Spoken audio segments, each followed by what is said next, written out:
Ketemanipun kok dados Adipati Brengana. Sinarang Sino Prabu niti presa wujuding Nawala.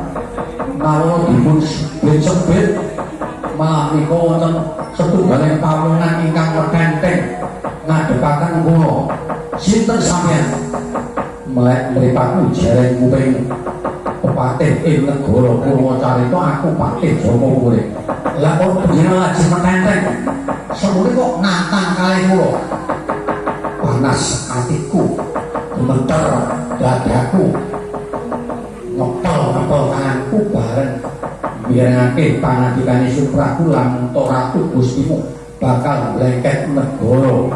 Pakuwan Ratu Gustiku supaya teku ana ngarsane Ratu Gusti. Yen kaya kowe najan kuwi duta ning duta kang ala. Mula sawi utuh dina iki Joko Urip Simpalan Brojo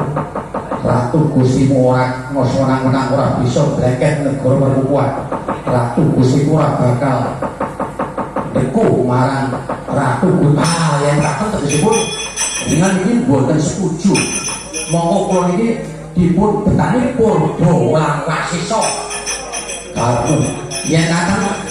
sampeyan tegese palang Brojo Sino Prabu bulan kesongkul datang Gusti kula ora bakal ngumpul saala sore. Joko Urip Simpalan wae. Yen kakek Jakwatri jagang kamurancan nek pancen boten kersa ngumpul datang negari Girimaya negari Purwacarita mriku udah badhe damel Sungsang Balong balik badhe kula damel Gunung Mayit badhe kula damel segara Kekang yen cakep.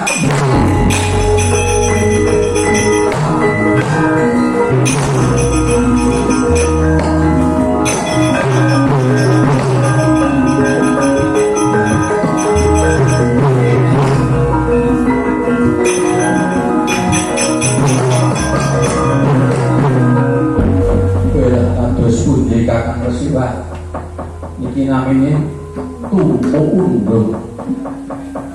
dadak teko jujur anusuri dari saged nentemaken bola omah menika wonten penantang saking negari Girimaya. Prayoginipun kados pundi Kakang Resi Yai Prabu? Kepareng kula madal pasilan nyawat-awati dhateng pun Patih Joko Urip. Sumados ing samangke saged sae kawontenanipun nadyan kados makaten ampun ngantos wonten balung ingkang sempal getih ingkang tumetes mundhak dadosaken sangaring praja Kakang Resina niki namung dereken saka wiwit Joko Sambo wonten dawuh Haji metu Joko awat-awat ana Joko Urip aja nganti ana getih kang tumetes balung kang sempal nyuwun tambahing pamit ampun mulih raharjane lampah Haji. Kakang Resi samangke kepareng paring dawuh dhateng pun Joko Urip menawi sampun saged anteng ngalani keraman saking Girimaya kula aturi bidal sekalian anupadi laris sakembaran wonten pertapan Andong Gatapi. Yai Prabu yen mekaten nyuwun tambahin mawon Yai Prabu.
menjang saji micil lan dinyong ngatali woi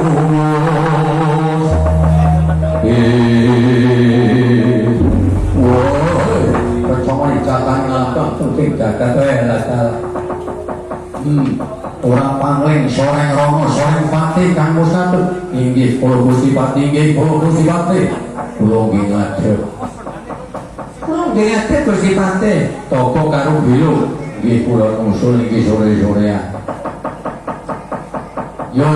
matur nuwun kok kowe ngawat-awati nggih kula ora jemboten mangkat ing ketone kula kono sampeyan sing teng arep kula mboten mangkat ora sane ora kepenak coba pendak darane ora setia ya syukur terus Gusti Pati menapa pikantuk damel menapa boten pikantuk damel menapa boten Gusti Pati pripun ingkang sal damel menapa boten nek kinten-kinten pun angsal nggih monggo ndang didung kemawon lho entuk apa lho lan iku sih angsal damel ndang didung mawon menika nyuwun tulung kali Mas Darman kan bagi nggih kan aja wiyaga menek sing wiyaga sing bagi biar sing bagi cukup sebungkusit jane memparu-paru ora dina ora susah terus bukan koyo ngono nggih mbok nanyoten mboten nggih kula monggo jatah mondal kesuwun kula nggih nggawa lintingan Yai Dipati sore romo sore pati dawuh Gusti Pati dawuh Gusti Pati lakon munggah tinggil ana negara Purwocarita depan-depan karo Sinun Prabu Bathara Kanu ya Sinun Prabu Perkukuan ngaturake nawara dititi presa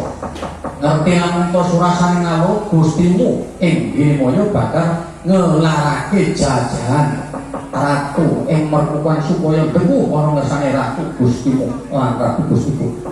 nanging Sinun Prabu Bathara Kanu duka layang disuwek-suwek disebar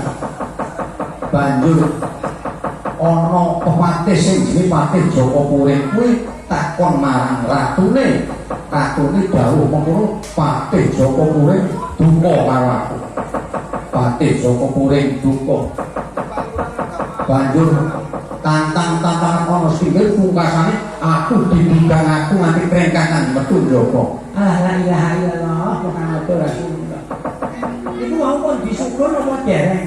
ayo durung lho la ilaha illallah Muhammadur Rasulullah urung disukur wedan urung suku Pacitan malah suku Tapangan nggih niku niki nggih pengalaman wong tanah Jawa niku mboten kenging digawe sembentengan napa malih tanah Jawa iring sisih wetan gawat wonge gawat-gawat meneng-meneng nek mpun nganti jengkel lho ngedeni nek ulate ngono ke gak suwe-suwe ning ngene nganti digawe mletik wah sida sampeyan teng mriki lakon bali ngabar wah apa ngono biyo kita kan wong ngeyel kula pengen pun apa ngetan kok biyen langitan kula ngopo napa sing bojo kula nek kanggo kadang yen nganti tekan Sentolo barang tak dengan David Monto tekan Klaten tekan Toyang kowe lho mungkin kula kaya tembak kula yang ngeten iki lah berganti kula sak bulan-bulan ngetan-ngetan mulane kula njuk kata kenale teng ngetan terus sare iki nggih kenalane kata ora sare kan terus sare wis ora kakek blayongan waktu dina iki kriyan dadi groyogan ora urung prajurit saka negara kan Mas bakal mungkung marang laku mulu padha petuake Yai Soreng Romo dene Soreng Waris nika mangkat kanggo Kudiwati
tansah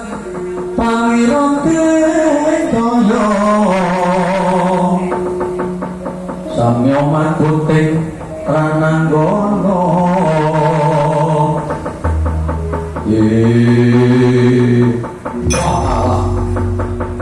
jagat wasisaning Kiyoyotoro ya jagat Pramudita sakjroning aku nderek gawe Gusti Patih supaya metuk marang lakune Wajabala saka Purwodarita iki aku petuk karo prajurit sapa aja kiri takon marang aku ngaku dhisik kowe sapa